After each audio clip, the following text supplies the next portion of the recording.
There's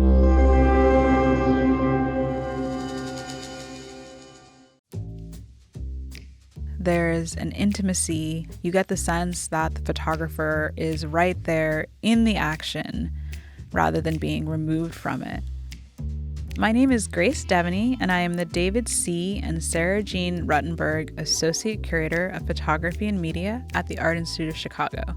And this is The Garage, a series by Mikki Ferrill, completed between 1970 and 1979. Mikki Ferrill is an artist from Chicago who has spent her life photographing a wide range of spaces and developing her own approach to photography.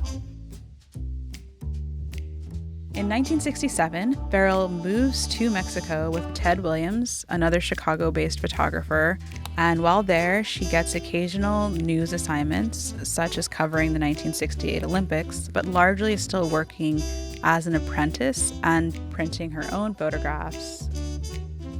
When Mikki returns to Chicago in the 1970s, there's an informal network of Black photographers. It was always informal. There wasn't an official movement or a shared mission. And Mikki is the only woman of that particular photography scene. They came together over their love of photography, their passion for cameras, and an interest in documenting and representing Chicago as they saw it and as they lived it. The Garage is located at 610 East 50th Street on the south side of Chicago. It was an informal pop-up venue that appeared every Sunday, frequented by people who lived in the neighborhood. This was initially for Ferrill a place that she enjoyed hanging out. It was a part of her social life, a part of the way she spent her time in Chicago, and she began photographing there. And here they sat, talked, laughed, and listened to the pieces of jazz just wafting out into the neighborhood on balmy to hot summer afternoons. They had so much lovely music. I mean, be it Duke Ellington, big band sound, Miles Davis, whoever. And the people that came certainly knew one another or came to know one another. So I think the feel was of community.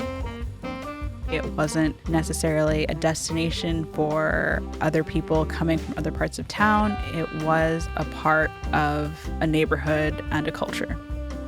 Despite the civil rights movement and the legislative victories of the 1960s, there's still so much work to be done in terms of larger struggles for equity, both in terms of uses of space within the city of Chicago. And this is maybe an important backdrop for thinking about the significance of the Garage as a space where perhaps some of those concerns can be temporarily bracketed because it's a Black space for Black people on the south side of Chicago. For me, these photographs are evocative of a closeness and a sense of familiarity amongst the people at the space and with the photographer. It's also, I think, a testament to the circumstances of the makings of these pictures.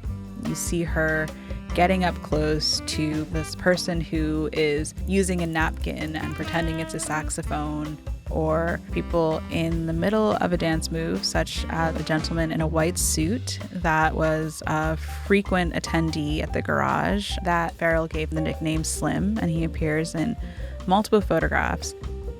For me, these photographs have an intimacy of family albums or pictures that I know were taken for the people in them.